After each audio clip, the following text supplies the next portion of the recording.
नमस्कार, कामतगिरी अभय न्यूज में आप सभी दर्शकों का स्वागत है और मैं हूं सोफिया। अब डालते हैं एक नजर आज के मुख्य समाचारों पर। अब समाचार विस्तार से। मिलते हैं छोटे से ब्रेक के बाद और आप देखते रहिए अभय टीवी। गुरु कृपा पब्लिक स्कूल प्रयागराज रोड, करवी, चित्रकूट। हमारे यहाँ प्ले ग्रुप से लेकर कक्षा 8 तक की शिक्षा कुशल अध्यापक अध्यापिकाओं द्वारा दी जाती है। प्ले ग्रुप के बच्चों के लिए खेल खेल में शिक्षा देने का प्रावधान है, जहाँ बच्चों को लाने और ले जाने के लिए बस की सुविधा है। वहीं प्राकृतिक सौंदर्य के बीच बच्चों को शिक्षा दी जाती है। बच्चों को खेलने के लिए खुला मैदान है। यदि आप अपने बच्चों का उज्जवल भविष्य चाहते हैं तो हमारे विद्यालय आइए और बच्चों का प्रवेश कराइए, जहां बच्चों को कुशल अध्यापक और अध्यापिकाओं द्वारा शिक्षा दी जाती है। वहीं छोटे छोटे बच्चों को टीवी के माध्यम से खेल खेल में शिक्षा दी जाती है। तो देरी किस बात की, आप अपने बच्चों का हमारे विद्यालय में प्रवेश कराइए। प्रारंभिक शिक्षा बच्चों की नींव होती है। हमारा उद्देश्य आपके बच्चों की नींव को मजबूत करना है। हमारा पता गुरु कृपा पब्लिक स्कूल प्रयागराज रोड, करवी, चित्रकूट। समाचार बुलेटिन में आपका पुनः स्वागत है। चित्रकूट में श्री जगत गुरु रामभद्राचार्य विकलांग विश्वविद्यालय में 25 अप्रैल को दिव्यांग एवं विकलांग छात्रों के ऊपर लाठीचार्ज की अभी तक नहीं लिखी गई रिपोर्ट, साथ ही प्रशासन द्वारा 30 अप्रैल को जांच रिपोर्ट सौंपने की टाइमलाइन दी गई थी, लेकिन 30 अप्रैल भी बीत गया और अभी तक जांच रिपोर्ट भी नहीं आई। वहीं अखिल विद्यार्थी परिषद ने इन छात्रों के साथ खड़ा दिखाई देता है, लेकिन वह भी साथ देने के बाद मजबूर दिखाई देता है। छात्र लोग प्रदर्शन कर रहे हैं, किन मांगों को लेकर? आपको विदित होगा कि 25 तारीख को छात्रों के ऊपर बर्बरतापूर्व लाठियां बरसाई गई विश्वविद्यालय प्रशासन के द्वारा। उसमें सभी कर्मचारी और प्रोफेसर संलिप्त थे। फिर उसके बाद हम लोग जब कुलपति महोदय से मिलते हैं तो हम लोग की बातचीत होती है। बातचीत होने के बाद हम लोग को 24 घंटे का आश्वासन दिया जाता है कि निष्पक्ष मामले की जांच की जाएगी, प्रतिनिधिमंडल बनाया जाता है। उसके बाद उनके तरफ से कोई भी आश्वासन हम लोग को नहीं मिलता है। फिर उसके बाद हम लोग आंदोलन जारी रखते हैं। फिर उसके बाद डीएम महोदय द्वारा एक समिति बनाई जाती है ऊपर के आदेश अनुसार, ऐसा हम लोग की सूचना है।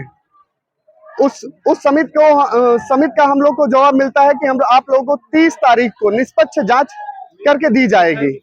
आज तक 30 तारीख तक कोई भी निष्पक्ष जांच नहीं आई है, जिसके कारण आक्रोशित छात्र आकर के आज विश्वविद्यालय का गेट में बैठ करके शांतिपूर्ण प्रदर्शन कर रहे हैं। और ये प्रदर्शन तब तक जारी रहेगा जब तक छात्रों को ठीक तरीके से आश्वासन नहीं मिल जाएगा। आपको क्या लगता है कि ये प्रशासन विश्वविद्यालय प्रशासन के सामने?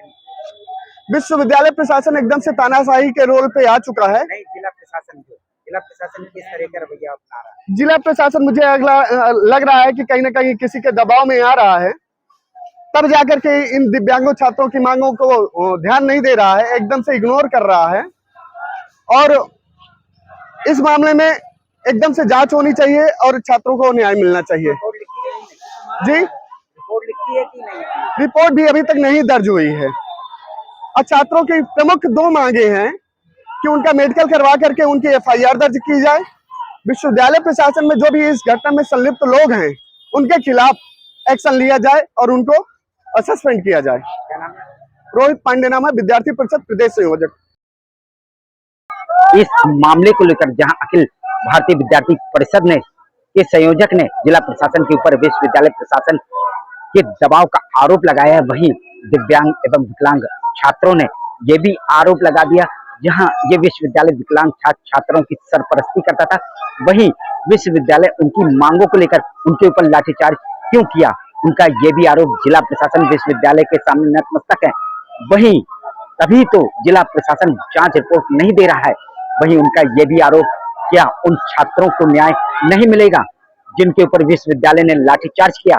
वहीं इन छात्रों की रिपोर्ट न लिखने पर एवं जिला प्रशासन द्वारा जांच रिपोर्ट प्रस्तुत न किए जाने पर इन छात्रों ने विश्वविद्यालय गेट के सामने पुनः प्रदर्शन किया और उन्होंने हमारे संवाददाता को यह भी बताया कि जब तक दोषियों के खिलाफ कार्रवाई नहीं की जाएगी तब तक ये इस प्रदर्शन को समाप्त नहीं करेंगे। आज जो प्रदर्शन आप लोग कर रहे हैं, क्यों, क्या वजह है?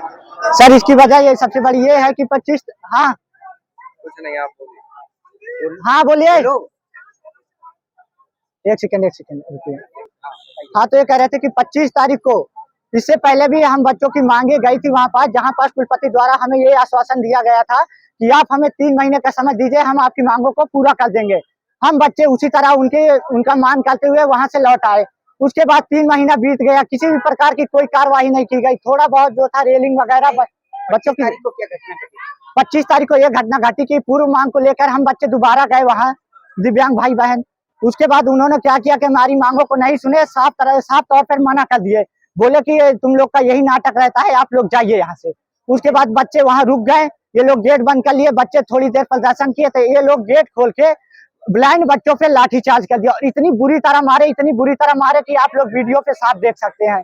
ऐसे बच्चे थे कि जो गिर गए हैं, तब भी इन लोग को दया नहीं आई।